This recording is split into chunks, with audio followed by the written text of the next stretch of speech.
سورہ فاتحہ پورے قرآن کے مضامین کا خلاصہ۔ اگر یہ کہا جائے کہ فاتحہ سوال ہے اور اس کا جواب یہ قرآن ہے تو یہ غلط نہیں ہوگا۔ تو آخر اس سورت کے اندر کوئی بات تو ہے۔ راز اس کے اندر یہ ہے کہ جب انسان ایک مرتبہ الحمدللہ کہتا ہے تو دراصل اس نے کیا کیا ہے، اس نے پورے قرآن کے اندر، حدیث کے سارے ذخیرے کے اندر اللہ کی جتنی بھی صفات تھیں ان سب کو ایک جملے کے ذریعے اللہ کے لیے ثابت کر دیا۔ جتنی بھی خوبیاں کسی معبود میں ہونی چاہیے وہ تمام کی تمام خوبیاں صرف اکیلے اللہ کے اندر۔ فاتحہ کی جان اس نتیجے کے اندر، جب ہم نماز میں کھڑے ہو کر سورۃ الفاتحہ کے اندر یہ کہتے ہیں کہ اہدنا الصراط المستقیم، اس کا معنی یہ نہیں کہ سیدھا راستہ دکھا دے، اس کا معنی یہ ہے کہ اے اللہ سیدھے راستے پر قائم رکھ۔ تو فاتحہ کا محور، فاتحہ کا مرکز، فاتحہ کا پورا نچوڑ اور خلاصہ وہ اس نتیجے کے اندر ہے۔ وہ کیا ہے؟ ایاک نعبد و ایاک نستعین۔ بسم اللہ، الحمدللہ والصلاة والسلام علی رسول اللہ وعلی آلہ وصحبہ ومن والاه۔ اللہم انفعنا بما علمتنا وعلمنا ما ينفعنا وزدنا علما۔ رب اشرح لی صدری ویسر لی امری واحلل عقدۃ من لسانی یفقہوا قولی۔ سبحانک لا علم لنا الا ما علمتنا انک انت العلیم الحکیم۔ رب یسر ولا تعسر وتمم بالخیر۔ اعوذ باللہ من الشیطان الرجیم۔ بسم اللہ الرحمن الرحیم۔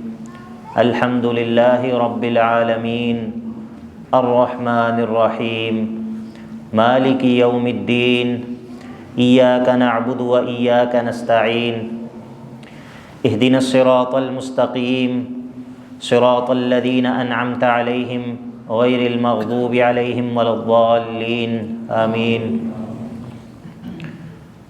محترم حاضرین،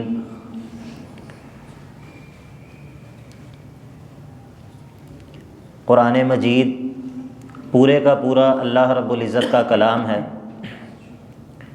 اس کی ہر آیت، اس کا ہر لفظ اللہ رب العزت کی طرف سے نازل کردہ ہے۔ لیکن اس قرآن مجید کے اندر قرآن کا بعض حصے سے زیادہ فضیلت والا ہے۔ قرآن کا بعض حصہ قرآن کے بعض حصے سے فضیلت میں زیادہ ہے۔ یہی وجہ ہے کہ آپ نے اکثر سنا ہوگا کہ اللہ کے نبی علیہ الصلاۃ والسلام نے قل هو اللہ احد سورہ اخلاص کو تہائی قرآن کے برابر قرار دیا۔ ایسا کیوں ہے؟ آخر وہ کیا فرق ہے کہ جس کی وجہ سے قل هو اللہ احد میں اور تبت یدا ابی لہب وتب ان دونوں صورتوں میں آخر کوئی تو فرق ہے کہ جس کی وجہ سے سورہ مسد تبت یدا ابی لہب وتب اس کے متعلق اللہ کے نبی علیہ الصلاۃ والسلام نے یہ نہیں فرمایا کہ یہ تہائی قرآن کے برابر ہے، اور سورہ اخلاص کے متعلق فرمایا کہ یہ تہائی قرآن کے برابر ہے۔ اسی طرح آپ جانتے ہیں کہ قرآن مجید کے اندر جو آیت سب سے زیادہ عظمت والی ہے، جو آیت سب سے زیادہ عظمت والی ہے وہ کون سی آیت ہے؟ آیت الکرسی۔ یہ ایک آیت ایک طرف اور قرآن مجید کی تمام تر آیات دوسری طرف، یہ آیت اپنی عظمت میں، اپنی اہمیت میں تمام آیات سے بڑی ہوئی ہے۔ اس کے متعلق گفتگو انشاءاللہ ہم اپنی اگلی مجلس میں کریں گے جو آیت الکرسی کے متعلق ہے، لیکن ابھی یہ بات سمجھانا مقصود ہے کہ قرآن مجید سارے کا سارا اگرچہ اللہ کا کلام ہونے کی حیثیت سے تو برابر ہے، لیکن اسی قرآن کا بعض حصہ اسی قرآن کے بعض حصے سے فضیلت میں بڑا ہوا ہوتا ہے، اور اس کا سبب یہ ہوتا ہے کہ اس قرآن کے حصے کے اندر جو مضمون بیان ہوا ہوتا ہے وہ مضمون اپنی اہمیت کے اعتبار سے بہت بڑا ہوا ہوتا ہے۔ اس مضمون کی اہمیت کی وجہ سے قرآن کا وہ حصہ زیادہ اہمیت اور فضیلت کا حامل بن جاتا ہے۔ آج جو ہماری گفتگو ہے وہ سورہ فاتحہ کے متعلق ہے، اور سورہ فاتحہ پورے قرآن کے مضامین کا خلاصہ، سورہ فاتحہ پورے قرآن کے مضامین کا خلاصہ ہے۔ اگر یہ کہا جائے کہ فاتحہ سوال ہے اور اس کا جواب یہ قرآن ہے تو یہ غلط نہیں ہوگا، یا پھر اگر یہ کہا جائے کہ فاتحہ اختصار ہے اور قرآن تفصیل ہے، اگر یہ کہا جائے کہ فاتحہ متن ہے، قرآن اس متن کی شرح ہے، تو یہ غلط نہ ہو۔ پورے کے پورے قرآن کے مضامین کا خلاصہ وہ ان 7 آیات کے اندر موجود ہے۔ یہی وجہ ہے کہ اللہ کے نبی علیہ الصلاۃ والسلام نے اور اللہ رب العزت نے اپنے بندوں کو ایک دن میں 5 مرتبہ ہر رکعت کے اندر اس سورت کو بار بار دہرانے کا حکم دیا۔ آخر کوئی تو بات ہے کہ آپ رکعت کے آغاز میں آیت الکرسی نہیں پڑھتے، آپ نماز کے آغاز میں قرآن کا کوئی اور حصہ تلاوت نہیں کرتے، سورۃ الفاتحہ پڑھنا ضروری ہے، تو آخر اس سورت کے اندر کوئی بات تو ہے، کچھ تو ہے کہ جو اللہ رب العزت اپنے بندے سے یہ مطالبہ کر رہے ہیں اس کے اوپر فرض کر دیا۔ اگر مسلمان ہے تو دن میں 5 مرتبہ اس کو مسجد میں آ کر اللہ کے سامنے کھڑے ہو کر، اور ایک مرتبہ نہیں، ہر رکعت کے اندر اس سورت کو پڑھنا پڑے، اس سورت کو دہرانا پڑے۔ تو سورت فاتحہ کے مضامین اور اس کا تعارف یہ دراصل آج کی گفتگو کا موضوع ہے، اور یہ جو میں نے تمہیدی گفتگو کی ہے اس کا سبب یہ ہے کہ جب ہمارے ذہن کے اندر اس سورت کی اہمیت موجود ہوگی اور ہمارے دل کے اندر یہ بات موجود ہوگی کہ واقعتاً یہ کوئی اہم چیز ہے، تو دل میں اس کو سیکھنے کا شوق بڑھ جائے گا اور توجہ منتشر نہیں ہوگی۔ سورۃ الفاتحہ جو ہے یہ مکی سورت ہے، مکہ میں نازل ہوئی ہے، اور ترتیب کے اعتبار سے نزول کی ترتیب کے اعتبار سے یہ سورہ مدثر کے بعد اور سورہ لہب سے پہلے نازل ہوئی، لیکن موجودہ ترتیب کے اندر قرآن مجید کی جو موجودہ ترتیب ہے اس میں قرآن مجید کا آغاز سورۃ الفاتحہ سے ہوتا ہے۔ اس سورت کے مختلف نام ہیں، تقریباً 22 کے قریب اس سورت کے نام ہیں جو قرآن مجید میں اور مختلف روایات کے اندر ذکر ہوئے ہیں۔ مثال کے طور پہ اس سورت کا ایک نام تو فاتحہ ہے، اور فاتحہ کہنے کی وجہ یہ ہے کہ فاتحہ کا مطلب ہوتا ہے آغاز کرنے والی، کھولنے والی، تو اس قرآن کا آغاز چونکہ اسی سورت سے ہوتا ہے تو اس مناسبت سے اس سورت کا ایک نام سورۃ الفاتحہ ہے۔ اسی طرح اس سورت کا ایک نام رقیہ بھی ہے، رقیہ کہتے ہیں دم کو۔ اسی طرح اس سورت کا نام کافیہ بھی ہے، شافیہ بھی ہے۔ اس سورت کا ایک نام ام القرآن ہے، ام القرآن۔ عربی زبان کے اندر کہتے ہیں بنیاد کو، جڑ کو، اور ماں کو بھی ماں اسی لیے کہتے ہیں کہ جس طرح جڑ سے پورا درخت نکل آتا ہے، ایک جڑ سے پورا درخت نمودار ہو جاتا ہے، اس کا تنا، اس کی شاخیں، اس کے پتے، اس کے پھل، ان تمام کی اصل کیا ہوتی ہے؟ وہ جڑ۔ تو اسی طرح ماں کو بھی ماں اسی لیے کہا جاتا ہے کہ ماں سے ہی تمام اولاد جو ہے اس کا سلسلہ آگے چلتا ہے۔ تو سورۃ الفاتحہ بھی ام القرآن، ام القرآن، اسی سے قرآن مجید کے تمام مضامین اسی سے پھوٹتے ہیں۔ قرآن کے اندر جو کچھ بھی بیان ہوا ہے اس کا منبع سورۃ الفاتحہ ہے۔ اسی طرح اس کا ایک نام الشفا بھی ہے، اس کو اللہ کے نبی علیہ الصلاۃ والسلام نے الشفا بھی قرار دیا ہے، اور اسی طرح ابن عباس رضی اللہ تعالیٰ عنہ نے اس سورت کو اساس القرآن قرار دیا ہے۔ اساس القرآن، اساس کس چیز کو کہتے ہیں؟ بنیاد، اساس، اردو کے اندر بھی یہ لفظ استعمال ہوتا ہے۔ تو یہ سورت قرآن کی بنیاد ہے۔ تو کہنے کا مطلب یہ ہے کہ کسی چیز کے زیادہ اسماء، کسی چیز کے زیادہ ناموں کا ہونا، اس سے بھی ہمیں اس سورت کی اہمیت اور فضیلت کا پتہ چلتا ہے کہ اس کے اندر مختلف اوصاف ہیں جن کی وجہ سے یہ مختلف نام اس سورت کے رکھے گئے ہیں۔ قرآن مجید کے اندر اللہ رب العزت نے ایک مقام پہ سورۃ الحجر کے اندر اپنی نعمتوں کا تذکرہ کرتے ہوئے اللہ کے نبی علیہ الصلاۃ والسلام کو یہ حکم دیا کہ آپ کفار کو جو ہم نے مال و دولت دیا ہے، کفار کو جو ہم نے دنیا کا سامان دیا ہے، آپ اس کی طرف نظریں اٹھا کر مت دیکھیں، آپ اس کی طرف نظریں اٹھا کر مت دیکھیں، آپ یہ دیکھ کر حیران مت ہوں کہ کفار کو تو ہم نے اتنا مال دیا ہے، بڑی بڑی کوٹھیاں ہیں اور بہت زیادہ دنیا کا مال ہے۔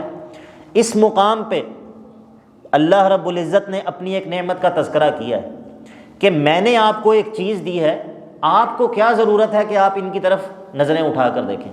اور اس موقع پہ اللہ رب العزت نے اپنی جس نعمت کا تذکرہ کیا ہے وہ کیا ہے؟ وہ ہے کہ وَلَقَدْ آتَيْنَاكَ سَبْعًا مِّنَ الْمَثَانِي وَالْقُرْآنَ الْعَظِيمِ لَا تَمُدَّنَّ عَيْنَيْكَ إِلَىٰ مَا مَتَّعْنَا بِهِ أَزْوَاجًا مِّنْهُمْ، اے میرے نبی میں نے آپ کو سبعا من المثانی، بار بار دہرائے جانے والی 7 آیات اور القرآن العظیم یہ آپ کو میں نے عطا کیا ہے، تو آپ کفار کو ملی ہوئی ان نعمتوں کی طرف، دنیا کی زیب و زینت کی طرف نظریں اٹھا کر مت دیکھیں۔ ہم نے آپ کو سورۃ الفاتحہ دی، تمام مفسرین کے نزدیک بالاتفاق سبعا من المثانی سورۃ الفاتحہ کے ناموں میں سے ایک نام، وہ 7 آیات جن کو بار بار دہرایا جاتا ہے، اور والقرآن العظیم، والقرآن العظیم یہ بھی سورۃ الفاتحہ کے ناموں میں سے ایک نام ہے۔ تو اسی سورت کو القرآن العظیم کہا گیا۔ اس سے میری اس بات کی تائید ہوئی کہ پورے قرآن کے مضامین اس سورت کے اندر اجمال کے ساتھ موجود ہیں۔ اللہ کے نبی علیہ الصلاۃ والسلام کی ایک حدیث ہے جس کو ابو سعید بن معلّہ رضی اللہ تعالی عنہ روایت کرتے ہیں، اور صحیح بخاری کے اندر یہ حدیث موجود ہے۔ صحابی کہتے ہیں کہ میں مسجد نبوی کے اندر نماز پڑھ رہا تھا کہ اللہ کے نبی علیہ الصلاۃ والسلام نے مجھے آواز دی۔ اب چونکہ صحابی نماز میں تھے تو اللہ کے نبی علیہ الصلاۃ والسلام کی آواز پر فوراً لبیک نہ کہہ سکے۔ نماز ختم کی، اللہ کے نبی علیہ الصلاۃ والسلام کے پاس آئے اور کہا کہ چونکہ میں نماز میں تھا تو اس وجہ سے فوراً حاضر نہیں ہو سکا۔ اللہ کے نبی علیہ الصلاۃ والسلام نے کہا کیا تم نے اللہ کا یہ فرمان نہیں سنا کہ یا ایھا الذین آمنوا استجیبوا للہ وللرسول اذا دعاکم، جب اللہ یا اللہ کا رسول تمہیں بلائیں تو فوراً ان کی پکار پر لبیک کہو۔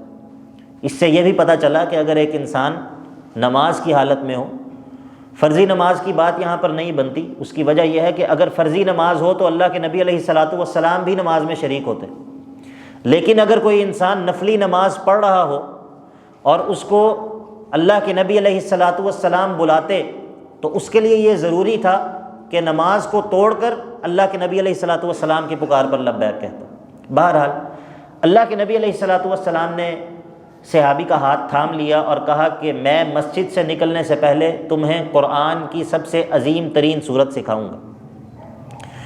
جب مسجد سے نکلنے لگے تو صحابی چونکہ منتظر تھے، علم کی خواہش تھی، علم کی حرص تھی، شوق تھا، فوراً یاد کروایا کہ اللہ کے نبی آپ نے کہا تھا کہ میں قرآن کی عظیم ترین سورت تمہیں بتاؤں گا۔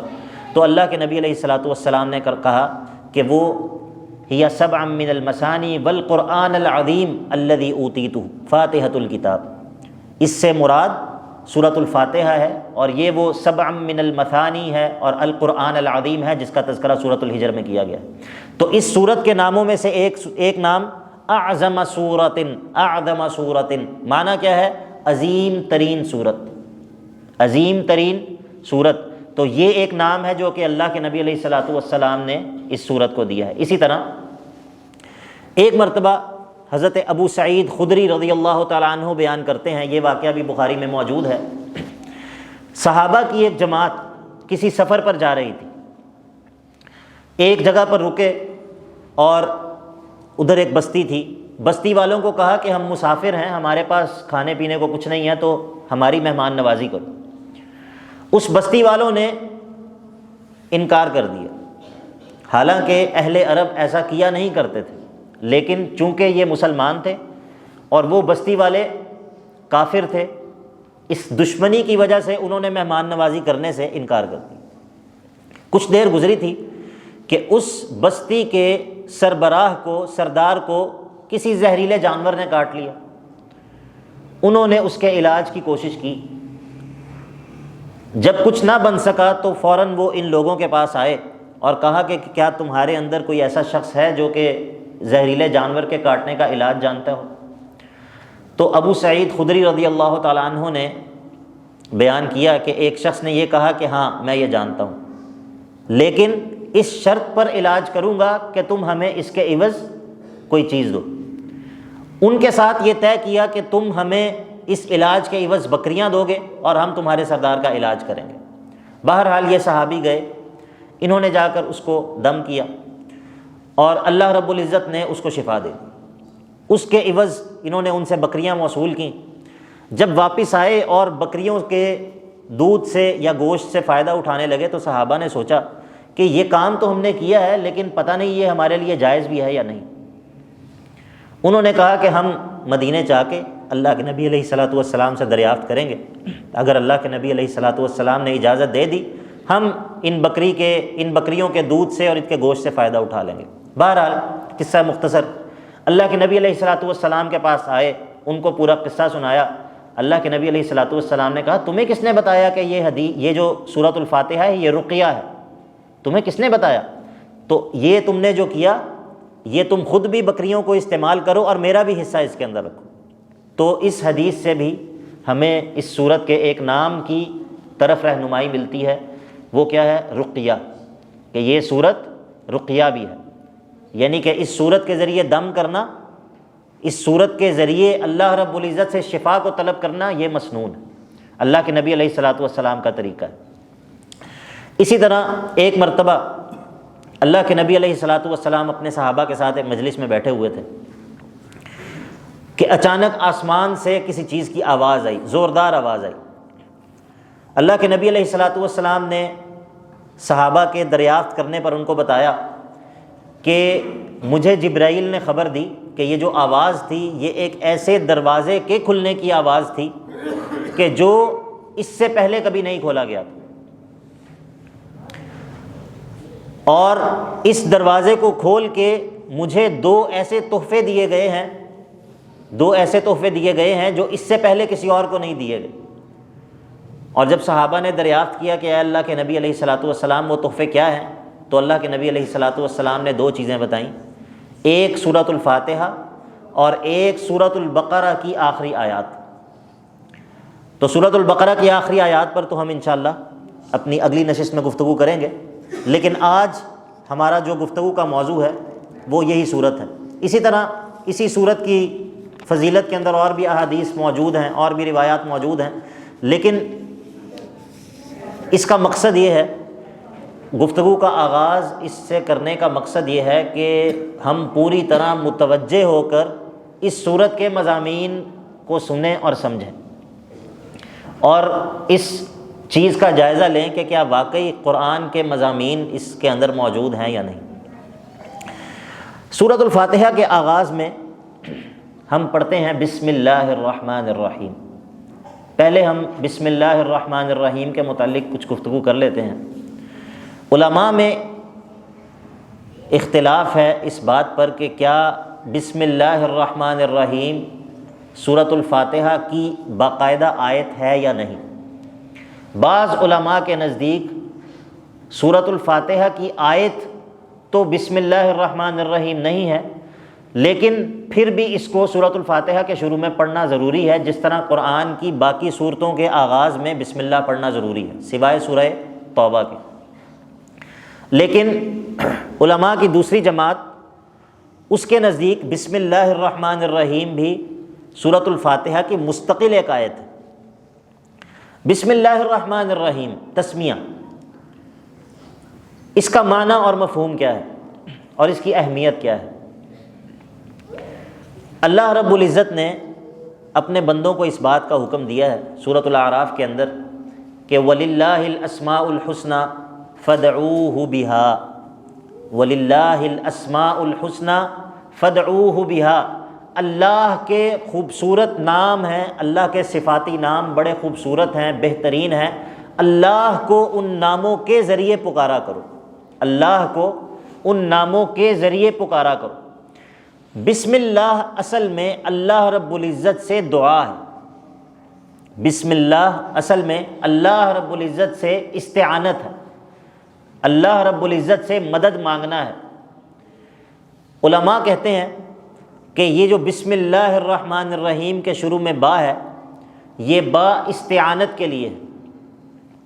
عربی زبان کے اندر جو حروف ہوتے ہیں وہ مختلف مقاصد کے لیے استعمال ہوتے ہیں، تو یہ جو بسم اللہ کے شروع میں با ہے، یہ اصل میں کیا معنی دیتی ہے؟ یہ معنی دیتی ہے میں مدد حاصل کرنا چاہتا ہوں، میں مدد مانگتا ہوں، میں مدد مانگتا ہوں۔ کس سے مدد مانگتا ہوں؟ کس کے ذریعے مدد مانگتا ہوں؟ بسم اللہ، میں اللہ کے نام کے ذریعے مدد مانگتا ہوں، اللہ کے نام کے ذریعے مدد مانگتا ہوں، جو الرحمن ہے اور الرحیم ہے، جو الرحمن ہے اور الرحیم ہے۔ تو بسم اللہ الرحمن الرحیم جو ہے اصل میں یہ اللہ رب العزت سے استعانت ہے کہ اے اللہ، میں جو کام کرنے لگا ہوں اس کام کو کرنے کی توفیق مجھے تو نے دینی ہے، اس کام کو کرنے کے اسباب تو نے فراہم کرنے ہیں، پھر اس کام کو پایۂ تکمیل تک پہنچانے میں میری مدد تو نے کرنی ہے، اور جب یہ کام مکمل ہو جائے تو پھر اس کام کو بابرکت تو نے بنانا ہے۔ یہ تمام تر چیزیں جب ہم یہ کہتے ہیں بسم اللہ الرحمن الرحیم تو اس کے اندر شامل ہیں۔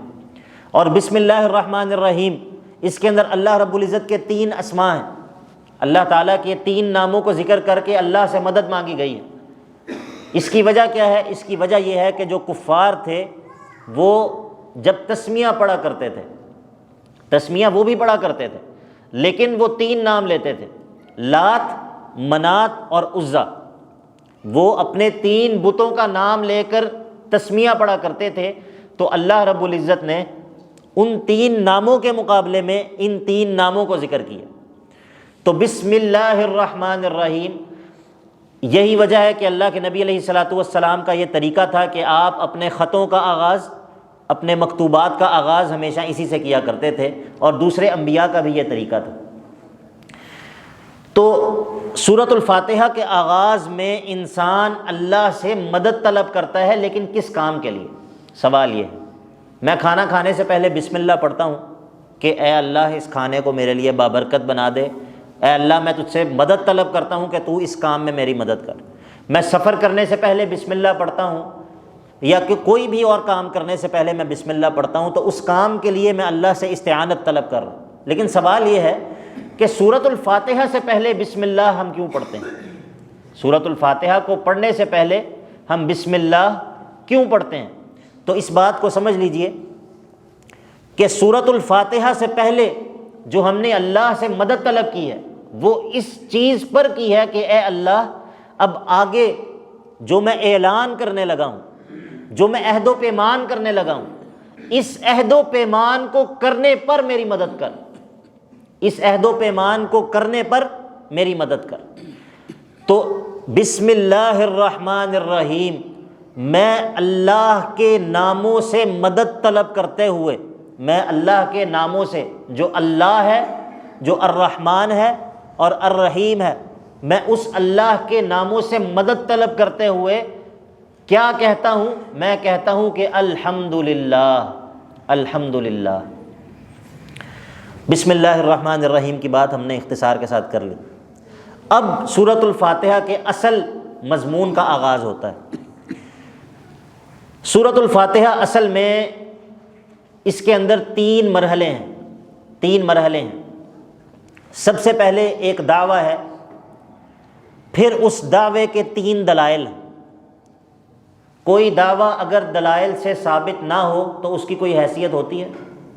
اگر دعویٰ دلائل سے ثابت نہ ہو تو اس دعوے کی کوئی حیثیت نہیں ہے۔ تو سب سے پہلے ایک دعویٰ ذکر ہوگا، پھر اس دعوے پر 3 دلائل ذکر ہوں گے، اور آخر میں اس دعوے کو دلائل سے ثابت کر کے جو نتیجہ نکلتا ہے اس کا اعلان ہوگا، اور سب سے آخر میں دعا کا طریقہ سکھایا جائے گا۔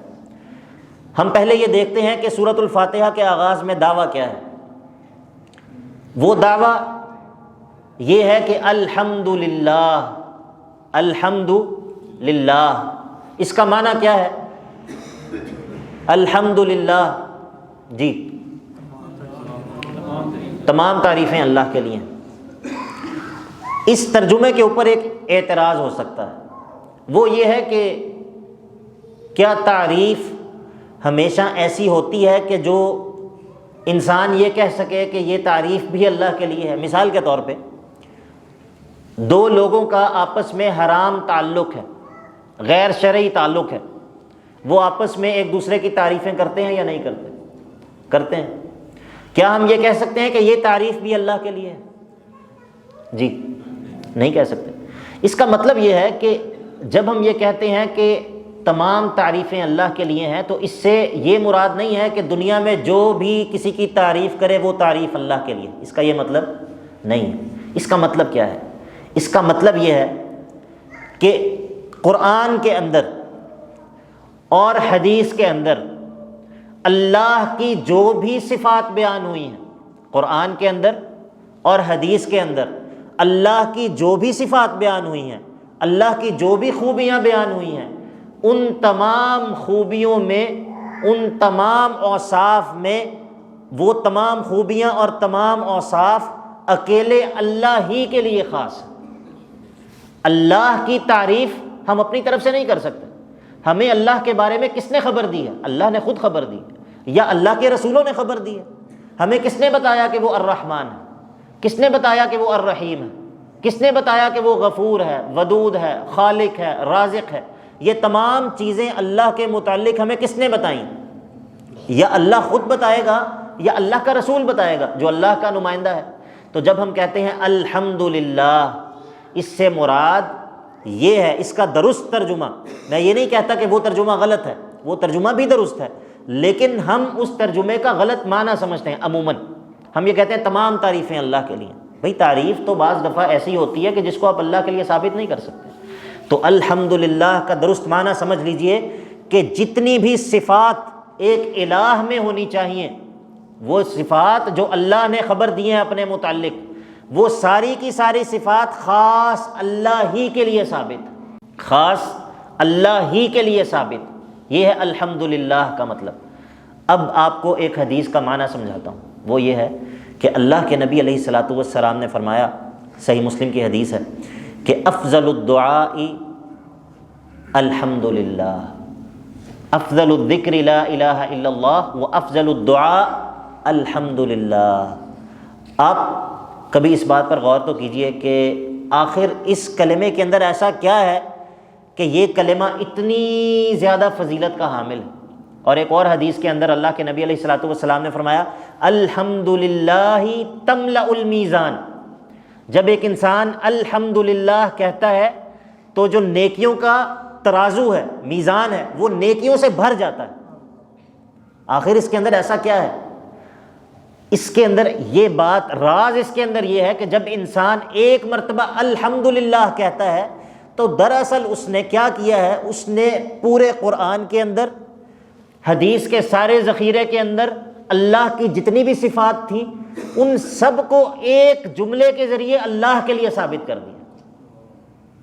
اس نے یہ کہہ دیا کہ خالق بھی اللہ ہے، رازق بھی اللہ ہے، الغفور بھی اللہ ہے، الودود بھی اللہ ہے، اللطیف بھی اللہ ہے۔ تمام صفات، تمام کی تمام صفات اگر اللہ کے لیے ایک کلمے کے ذریعے ثابت کرنی ہو تو کس طرح کریں گے؟ الحمدللہ۔ اب سمجھ آئی کہ یہ کلمہ اتنا عظیم ہے کہ اس ایک کلمے کے ذریعے انسان اس بات کا دعویٰ کر رہا ہے کہ الوہیت کی جتنی بھی صفات ہیں، جتنی بھی خوبیاں کسی معبود میں ہونی چاہیے، وہ تمام کی تمام خوبیاں صرف اکیلے اللہ کے اندر۔ یہ ہے دعویٰ، یہ ہے دعویٰ۔ اب دعوے کو ثابت کرنے کے لیے کوئی دلیل بھی ہونی چاہیے، دعوے کو ثابت کرنے کے لیے کوئی دلیل بھی ہونی چاہیے۔ اب پہلی دلیل اس دعوے کی وہ کیا ہے؟ وہ یہ ہے کہ رب العالمین، رب العالمین۔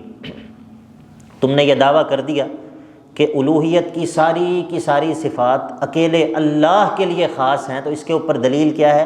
دلیل یہ ہے کہ تمام کی تمام مخلوقات، اللہ کے علاوہ جو کچھ بھی موجود ہے، اللہ کے علاوہ جو کچھ بھی موجود ہے، اس کو عدم سے وجود بخشنے والا، اس کا پروردگار، اس کو پالنے والا، اس کی پرورش کے اسباب مہیا کرنے والا، پھر ان اسباب میں اثر ڈالنے والا، یہ اکیلا اللہ ہے، وہ رب العالمین ہے، وہ رب العالمین ہے۔ جب ہم کہیں رب العالمین، اس کے اندر تین چیزیں ہیں۔ پہلی چیز وہ خالق ہے، کیا ہے؟ خالق ہے۔ دوسری چیز وہ مالک ہے، اور تیسری چیز وہ مدبر ہے، وہ تدبیر کرتا ہے۔ خالق بھی وہی ہے، مالک بھی وہی ہے، مدبر بھی وہی ہے، یعنی کہ تمام مخلوقات کے اندر انتظام کرنے والا بھی وہی ہے۔ دنیا کے اندر ایسا ہوتا ہے کہ ایک چیز میری ملکیت تو ہے، لیکن ابھی مثلا ایک چیز میں نے بنائی تو ہے، لیکن ابھی وہ میری ملکیت میں نہیں۔ دنیا کے اندر ایسا ہوتا ہے۔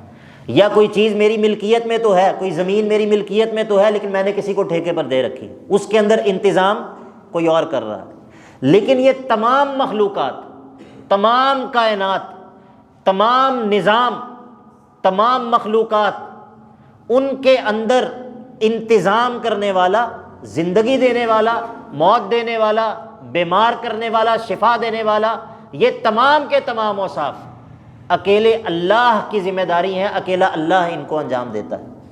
تو یہ ہے پہلی دلیل اس دعوے پر کہ جو تھا الحمدللہ، الحمدللہ رب العالمین۔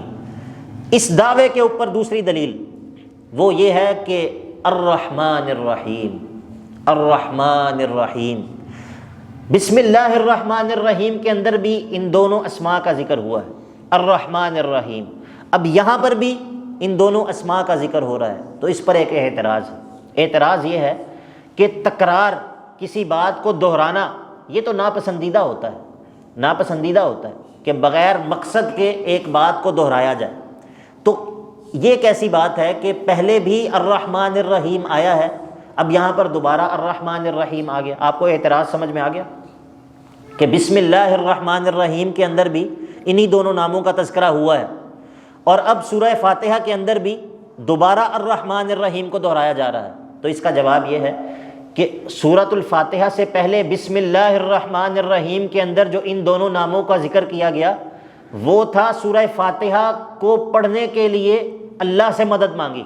ادھر ان دونوں ناموں کا ذکر سورہ فاتحہ کو پڑھنے کے لیے اللہ سے مدد مانگنے کے لیے کیا، لیکن یہاں پر الرحمن الرحیم کا تذکرہ یہ الحمدللہ کے لیے دلیل کے طور پہ۔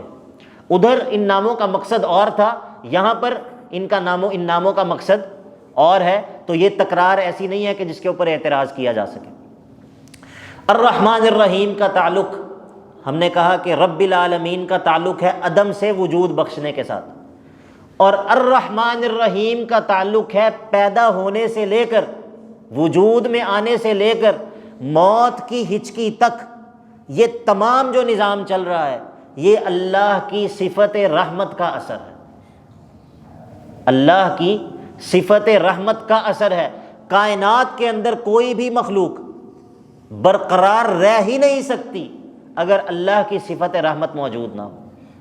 ہمارا سب کا وجود باقی رہنے کے لیے، ایک تو یہ کہ ہم عدم سے وجود میں آنے کے لیے اللہ کے محتاج تھے، اب یہ کہ وجود برقرار رہے اس کے لیے بھی ہم اللہ کے محتاج ہیں، اور اللہ کی خصوصیت کے ساتھ اللہ کی صفت رحمت کے محتاج۔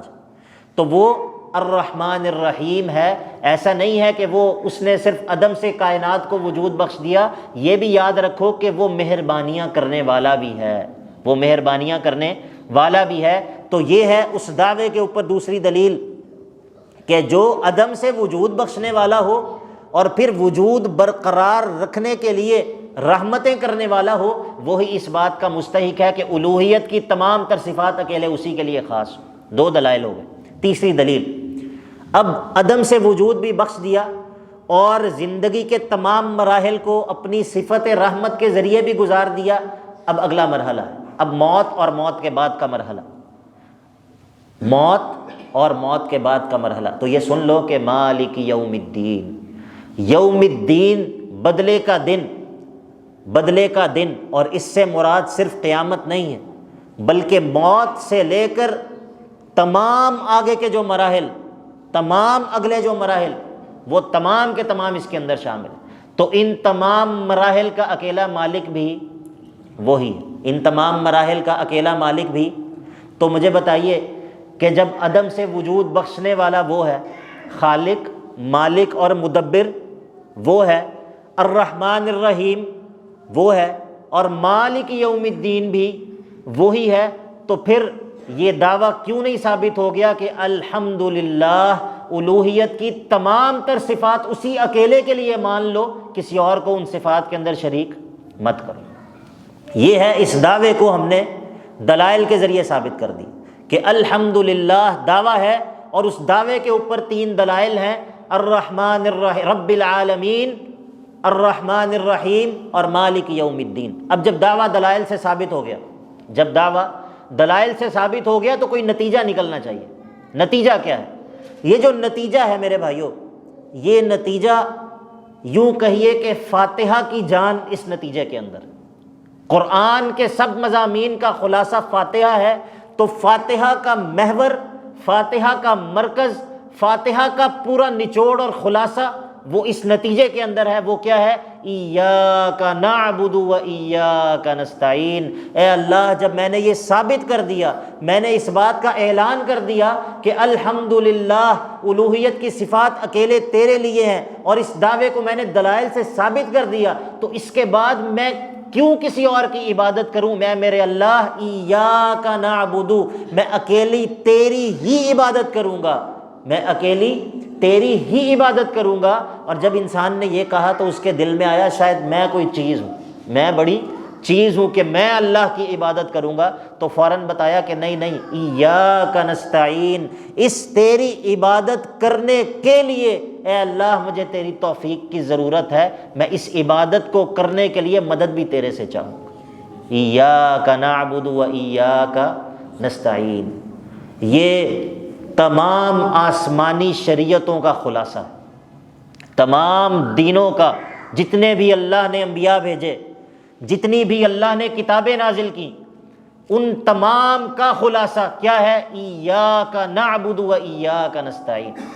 شیخ الاسلام امام ابن تیمیہ رحمہ اللہ فرماتے ہیں کہ ایاک نعبد یہ شرک کو دفع کرتا ہے، شرک کو دور کرتا ہے، اور ایاک نستعین یہ ریاکاری کو دور کرتا ہے۔ جب انسان کہتا ہے ایاک نعبد، شرک کی نفی ہو گئی۔ ایاک نعبد کا مطلب یہ نہیں ہے کہ اے اللہ میں تیری عبادت کرتا ہوں، اے اللہ میں تیری عبادت کرتا ہوں۔ ایاک نعبد کا مطلب ہے، اگر ہم نے کہنا ہو نا عربی میں کہ اے اللہ میں تیری عبادت کرتا ہوں، تو ہم کہیں گے نعبدک، نعبدک، لیکن ایاک نعبد کا معنی تھوڑا فرق ہے، اس کو سمجھیے۔ ایاک نعبد کا معنی ہے اے اللہ میں صرف تیری ہی عبادت کرتا ہوں۔ دونوں اسالیب میں فرق سمجھتے ہیں اردو کے اندر؟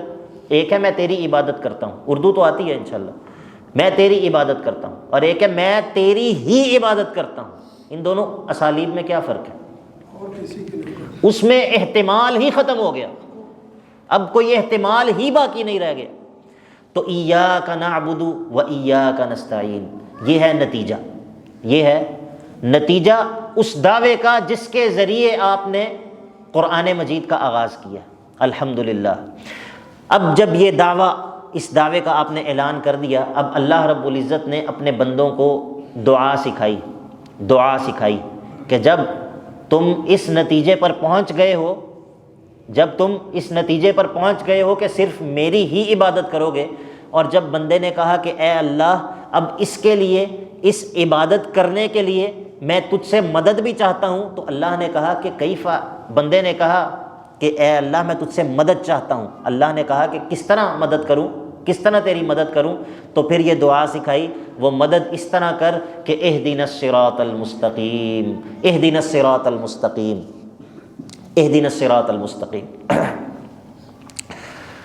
اہدنا الصراط المستقیم کا عموماً کیا ترجمہ آپ نے سنا اور سیکھا ہے؟ جی سیدھا راستہ دکھا۔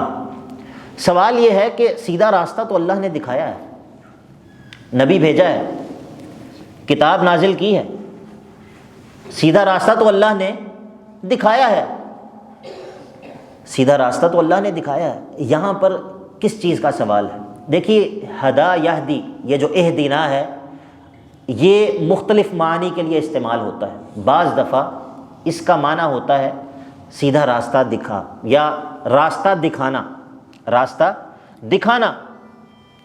بعض دفعہ اس کا معنی ہوتا ہے راستے پر چلا دینا، راستے پر چلا دینا۔ اب دیکھیے میں آپ سے کہتا ہوں کہ میں فیصل آباد جانا چاہتا ہوں، عمر بھائی مجھے بتاتے ہیں کہ آپ یہاں سے نکلیں، مین روڈ پر جا کے آپ الٹے ہاتھ مڑ جائیں، آگے جائیں، اور یہ ہے راستہ بتا دیا مجھے۔ ایک یہ ہے کہ یہ مجھے ہاتھ سے پکڑ کر لے جا کر سڑک پر کھڑا کر دیں اور کہیں کہ آپ یہاں سے سیدھے جائیں، اور ایک یہ ہے کہ یہ مجھے گاڑی میں بٹھائیں اور فیصل آباد چھوڑیں۔ ایک ہے راستہ بتانا، ایک ہے راستہ دکھا دینا، اور ایک ہے کہ اس راستے پر چلاتے ہوئے منزل مقصود تک پہنچا دینا۔ قرآن مجید کے اندر یہ لفظ ہدا یہدی ان تینوں معانی کے اندر استعمال ہوا ہے۔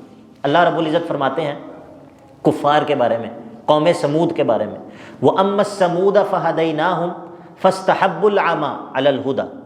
رہے سمود، ان کو ہم نے ہدایت دی تھی لیکن انہوں نے اندھے پن کو ہدایت کے اوپر ترجیح دی۔ اما السمود فہدیناہم، یہاں پر ہدایت سے مراد کیا ہے؟ راستہ ان کو بتا دیا تھا، نبی کو بھیج دیا تھا، لیکن انہوں نے اندھے پن کو یعنی کہ انکار کو، کفر کو ہدایت پر ترجیح دی۔ یہ ہے راستہ دکھا دیا۔ یہ وہ ہے جو میں نے پہلی مثال دی کہ آپ یہاں سے نکلیں گے اور وہاں جائیں گے اور وہاں سے الٹے ہاتھ مڑیں گے تو فیصل آباد آ جائے۔ اما السمود فہدیناہم، ہم نے راستہ دکھا دیا تھا۔ بعض دفعہ یہ لفظ استعمال ہوتا ہے راستے پر چلا دینے کے معنی میں۔ اللہ رب العزت فرماتے ہیں سورہ عنکبوت کے آخر میں کہ والذین جاہدوا فینا لنہدینہم سبلنا، جو لوگ ہمارے راستے میں جد و جہد کرتے ہیں ہم ان کو اپنے راستوں پر چلا دیتے ہیں، ہم ان کو اپنے راستوں پر چلا دیتے ہیں۔ یہاں پر سورۃ الفاتحہ کے اندر جو بات ہے، اسی طرح اس معنی کے اندر جو تیسرا معنی میں نے ذکر کیا کہ انسان کو منزل مقصود تک پہنچا دینا، اس معنی کے اندر بھی یہ قرآن مجید میں ذکر ہوا ہے۔ جس طرح سورۃ الاعراف کے اندر ہے کہ جنتی جب جنت میں پہنچ جائیں گے تو کیا کہیں گے؟ الحمدللہ الذی ہدانا لہذا، الحمدللہ الذی ہدانا لہذا، اللہ کے لیے تمام الوہیت کی صفات خاص ہیں جس نے ہمیں اس جنت تک پہنچا دیا، ہدانا لہذا، جس نے ہمیں اس جنت تک پہنچا دیا۔ تو میرے بھائیوں، جب ہم نماز میں کھڑے ہو کر سورۃ الفاتحہ کے اندر یہ کہتے ہیں کہ اہدنا الصراط المستقیم، اس کا معنی یہ نہیں کہ سیدھا راستہ دکھا دے، اس کا معنی یہ ہے کہ اے اللہ سیدھے راستے پر قائم رکھ۔ اور ادھر سیدھے راستے سے مراد کیا ہے؟ سیدھے راستے سے مراد وہ نتیجہ ہے جس کا پیچھے آپ نے اعلان کیا ہے کہ ایاک نعبد و ایاک نستعین۔ ادھر الصراط المستقیم سے مراد کیا ہے؟ ایاک نعبد و ایاک نستعین۔ الصراط المستقیم سے مراد توحید ہے، الصراط المستقیم سے مراد یہ ہے کہ اکیلے اللہ کی عبادت کی جائے، کسی اور کی اللہ کے علاوہ عبادت نہ کی جائے۔ اس بات کے چند دلائل ہم قرآن مجید سے نکالیں گے۔ اب سورت تقریباً اپنے اختتام کی طرف بڑھ رہی ہے، امید ہے کہ آپ پوری دلچسپی کے ساتھ سورت کے مضامین کو انشاءاللہ سمجھ رہے ہیں۔ سب سے پہلے ہم نکالتے ہیں سورہ آل عمران کی آیت نمبر 51 ہے، جہاں پر اللہ رب العزت نے اس بات کا تذکرہ کیا ہے کہ صراط مستقیم سے مراد کیا ہے۔ قرآن مجید کی تفسیر کے مختلف طریقے ہیں، ان میں سب سے بہترین جو طریقہ ہوتا ہے اس کو کہتے ہیں تفسیر القرآن بالقرآن، قرآن سے قرآن کی تفسیر کرنا، خود قرآن بتائے کہ قرآن سے مراد کیا ہے۔ تو اسی طرح ہم نے سورۃ الفاتحہ کے اندر ذکر کیا صراط مستقیم کا، اب قرآن سے پوچھتے ہیں کہ صراط مستقیم کیا ہے۔ اللہ رب العزت فرماتے ہیں، یہ سورہ آل عمران کے اندر ہے، آیت نمبر 51، اللہ رب العزت فرماتے ہیں کہ ان اللہ ربی و ربکم فاعبدوہ، ان اللہ ربی و ربکم فاعبدوہ ھذا صراط مستقیم، اے لوگو بے شک اللہ ہی میرا بھی رب ہے اور تمہارا بھی رب ہے، ھذا صراط مستقیم، یہ ہے صراط مستقیم۔ اور سورہ فاتحہ کے اندر ہم نے کیا کہا؟ ایاک نعبد و ایاک نستعین، ایک ہی بات ہے، ایک ہی بات ہے۔ اسی طرح سورہ مریم کے اندر اللہ رب العزت فرماتے ہیں، سورہ مریم کی آیت نمبر 36 ہے،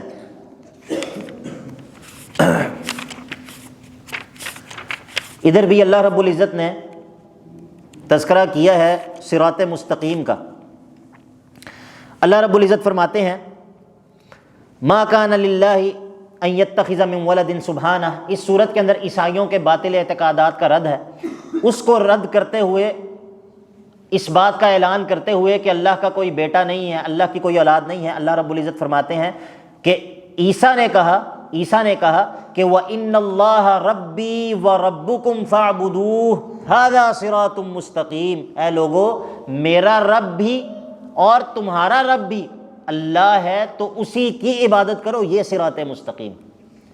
تو جس چیز کو ہم نے سورۃ الفاتحہ کے اندر قرار دیا کہ وہ صراط مستقیم ہے، قرآن جگہ جگہ اور بھی آیات موجود ہیں قرآن مجید کے اندر، لیکن ہم اکتفا کرتے ہیں اس پر کہ خود قرآن بھی اسی کو صراط مستقیم قرار دیتا ہے، جس چیز کا اعلان سورۃ الفاتحہ کے اندر ہم نے کیا، دلائل سے جس چیز کو ثابت کیا۔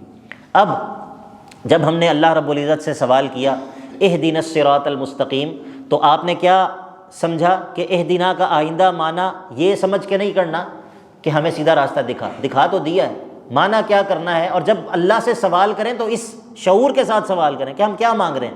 ہم اللہ سے یہ نہیں مانگ رہے کہ دکھا دے، دکھایا تو ہے، ہم اللہ سے یہ سوال کر رہے ہیں کہ اے اللہ تو نے ہمیں یہ توفیق دی، اب ہمیں اس کے اوپر قائم رکھ یہاں تک کہ ہم منزل مقصود تک پہنچ جائیں۔ اور منزل مقصود کیا ہے؟ جنت، منزل مقصود جنت۔ تو جو اس راستے کے اوپر قائم رہے گا اہدنا الصراط المستقیم کے اوپر، وہی اسٹیشن تک پہنچے گا، وہی آخری منزل مقصود تک پہنچے گا۔ اب جب ہم نے یہ کہا کہ اہدنا الصراط المستقیم، تو اگلی آیات کے اندر دو گروہوں کا تذکرہ ہے، اگلی آیات کے اندر دو گروہوں کا تذکرہ ہے۔ جب اللہ رب العزت کسی نبی کو بھیجتے ہیں یا کوئی کتاب نازل کرتے ہیں تو انسانیت دو گروہوں میں تقسیم ہو جاتی ہے، انسانیت دو گروہوں میں تقسیم ہو جاتی ہے، ایک گروہ ماننے والوں کا اور ایک گروہ نہ ماننے والوں کا، انکار کرنے والوں کا۔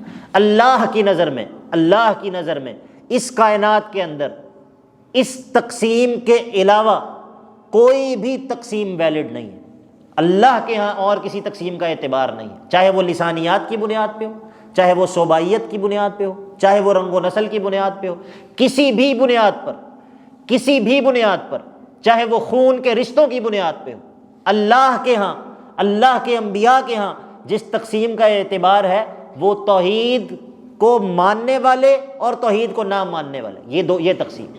یہی وجہ ہے کہ سگے رشتہ دار، خون کے رشتہ دار بدر کے اندر ایک دوسرے کی گردنیں کاٹ رہے ہیں۔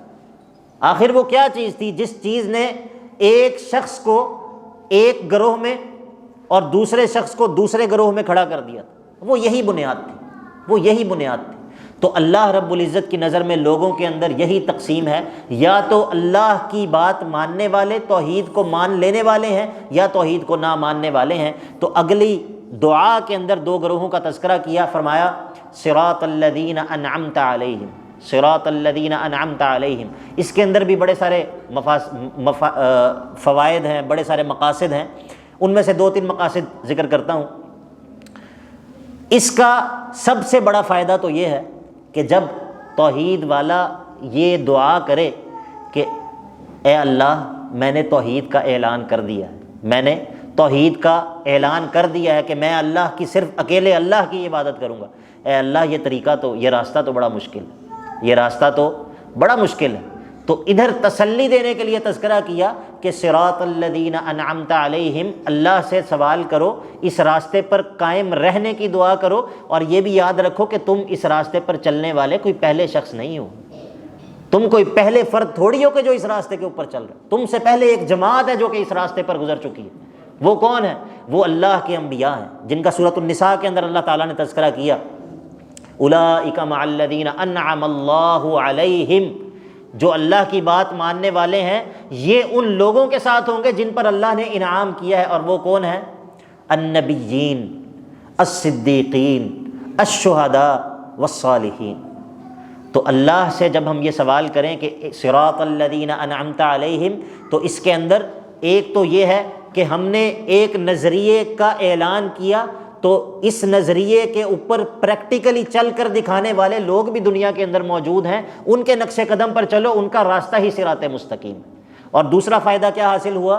وہ یہ حاصل ہوا کہ ایمان والے کو تسلی دی کہ تم اس راستے پر چلنے والے پہلے شخص نہیں ہو، تم اس راستے پر چلنے والے کوئی اکیلے شخص نہیں ہو، تم سے پہلے بھی لوگ آ کر اس راستے پر گزر چکے ہیں، ان کے نقش پا کی پیروی کرو، یہی صراط مستقیم ہے۔ اب جب انعام یافتہ گروہ کا تذکرہ کیا، اس کے مقابلے میں دوسرے گروہ سے راستوں کو جدا کرنے کا حکم دیا۔ یہ بات بڑی اہم ہے، اور انشاءاللہ اسی کے اوپر ہم انشاءاللہ اختتام بھی کریں گے، لیکن ذرا توجہ کے ساتھ اس بات کو سماعت کر لیجئے۔ اس کی وجہ یہ ہے کہ دو وجوہات ہیں۔ ایک وجہ تو یہ ہے کہ یہ دسمبر کا مہینہ ہے اور اختتام پر پہنچ چکا ہے، اور ہر سال دسمبر کے آخر میں ہمیں ہر نئے سرے سے یہ بات سننے کو ملتی ہے کہ اگر ہم بھی کرسمس کے اندر شرکت کر لیں، اگر ہم بھی اپنے مختلف قسم کے مفادات کے لیے عیسائیوں کے ساتھ اس موقع پر ہم بھی ان کی خوشیوں میں شریک ہو جائیں تو اس میں حرج کیا ہے؟ تو ادھر اس بات کو سمجھنا اس لیے بھی ضروری ہے۔ اور دوسری وجہ یہ ہے کہ عالمی طور پہ ایسے فتنے جنم لے چکے ہیں کہ جہاں پر تقارب ادیان کے نام پر، آسمانی ادیان کو اکٹھا کرنے کے نام پہ یہ صدائیں لگائی جا رہی ہیں کہ مسلمان، عیسائی اور یہودی یہ تو ایک ہی ہیں۔ یہاں پر خلیج کے ممالک میں ایک جگہ پر باقاعدہ ایک عبادت کدہ تعمیر کیا گیا ہے بیت ابراہیمی کے نام سے، اور اس کے اندر بنیادی دعوت کیا ہے؟ وہ یہ ہے کہ ادھر مسلمان اپنے طریقے کے مطابق عبادت کریں، عیسائی اپنے طریقے کے مطابق عبادت کریں، یہودی اپنے طریقے کے مطابق عبادت کریں، ہم سب ایک ہی ہیں، ہم سب آسمانی مذہب کے ماننے والے ہیں، ہم سب اپنے آپ کو ابراہیم کی طرف منسوب کرتے ہیں، تو ہمیں آپس میں ایک دوسرے کے ساتھ بھائیوں کی طرح رہنا چاہیے۔ تو اس بات کو سمجھنا ضروری ہے کہ جس بات کا اعلان ہم نماز کی ہر رکعت میں کر رہے ہیں اور ہمارا عمل کیا ہے، تو جب ان لوگوں کے راستے کی وضاحت کر دی کہ جن پر اللہ نے انعام کیا ہے، تو آخر میں پھر کہا کہ غیر المغضوب علیہم ولا الضالین، یہ جو انعام یافتہ لوگوں کا راستہ ہے یہ ایسا نہیں ہو سکتا کہ انعام یافتہ لوگوں کا راستہ اور گمراہ لوگوں کا راستہ ایک ہی ہو، دونوں کے راستے میں کوئی فرق ہی نہ ہو۔ یہ کیسے ہو سکتا ہے کہ توحید کا راستہ اور شرک کا راستہ اس میں کوئی فرق ہی نہ ہو؟ یہ کیسے ہو سکتا ہے کہ جنت کا راستہ اور جہنم کا راستہ اس راستے میں کوئی فرق ہی نہ ہو؟ تو کہا کہ جب تم یہ دعا کرو کہ انعام یافتہ لوگوں کے راستے پر قائم رکھنا، تو یہ بھی دعا کرو کہ اے اللہ دوسرے راستوں سے بچانا بھی۔ اور وہ راستے کیا ہیں؟ دو گروہوں کا تذکرہ کیا۔ پہلا گروہ کون ہے؟ المغضوب علیہم، وہ لوگ جن پر اللہ کا غضب نازل ہوتا ہے، جن پر اللہ کا غضب نازل ہوتا ہے، اور غضب سے مراد لعنت ہے، یعنی کہ وہ لوگ اللہ کی رحمت سے دھتکار دیے جاتے ہیں۔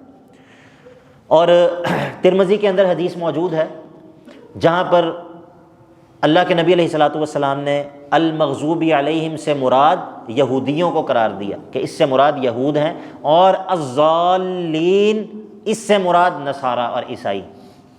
اگرچہ اس حدیث کے اندر کچھ کلام ہے، اس کے اندر ایک راوی ہے جو کہ مختلف فی ہے، لیکن اس تفسیر سے قرآن مجید بھی موافقت کرتا ہے۔ اللہ رب العزت نے سورہ بقرہ کے اندر آیت نمبر 61 کے اندر فرمایا کہ فباءوا بغضب من اللہ، یہودیوں کے بارے میں، تو قرآن مجید بھی اس بات کی تائید کرتا ہے کہ المغضوب علیہم سے مراد یہود ہیں، صرف وہ مراد نہیں ہے، لیکن اس سے ایک مراد یہودی بھی ہیں، اور اسی طرح الضالین سے مراد عیسائی۔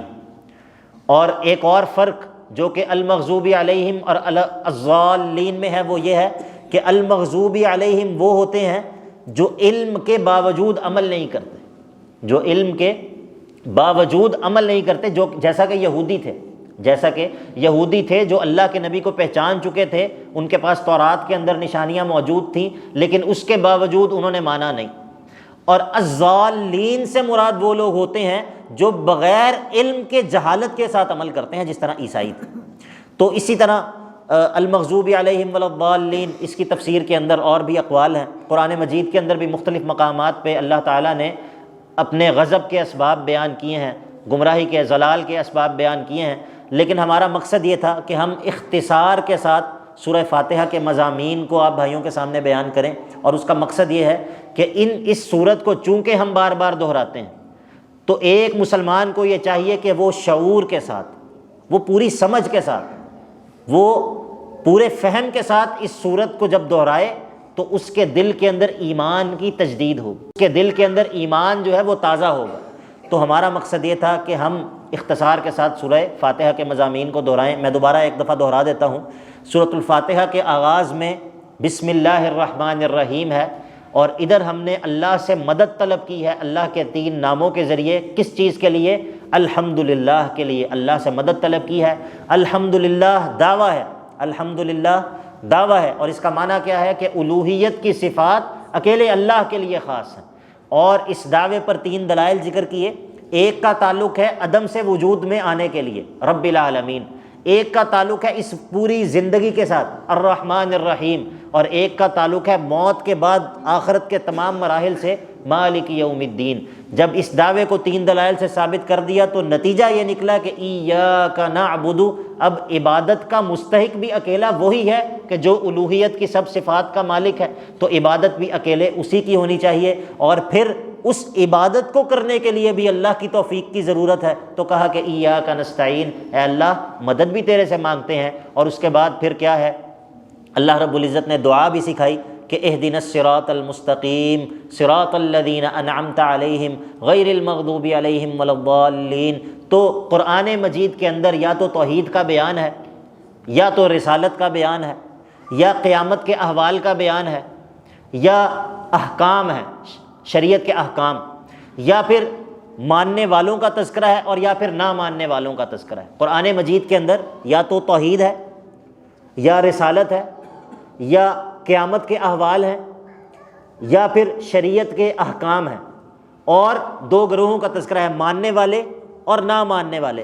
تو سورہ قرآن پورے کا پورا انہی مضامین کے گرد گھومتا ہے، قرآن پورے کا پورا انہی مضامین کے گرد گھومتا ہے۔ تو سورہ فاتحہ کے اندر آپ نے سماعت فرمایا کہ توحید بھی بیان ہوئی، رسالت کا بھی تذکرہ ہوا، صراط الذین انعمت علیہم سے مراد سب سے پہلے انبیاء مراد، اور مالک یوم الدین قیامت کا بھی تذکرہ ہوا، اور شریعت کے احکام کی طرف اشارہ ہے الصراط المستقیم میں، کیونکہ وہی تو شریعت ہے، وہی تو دین ہے، اور ماننے والوں کا بھی تذکرہ ہوا، صراط الذین انعمت علیہم یہ ہے ماننے والے، اور نہ ماننے والوں کا بھی تذکرہ ہوا غیر المغضوب علیہم ولا الضالین میں۔ تو اس طرح ہم نے یہ بات ثابت کی کہ قرآن مجید کے تمام تر مضامین کا خلاصہ سورۃ الفاتحہ کے اندر ہے، قرآن مجید کے تمام تر مضامین کا منبع سورۃ الفاتحہ ہے۔ اللہ رب العزت ہمارا کہا اور سنا قبول فرمائے، اور اللہ رب العزت ہمیں واقعتاً سورۃ الفاتحہ کو سمجھ کر پڑھنے کی توفیق عطا فرمائے۔ وآخر دعوانا ان الحمد للہ رب العالمین۔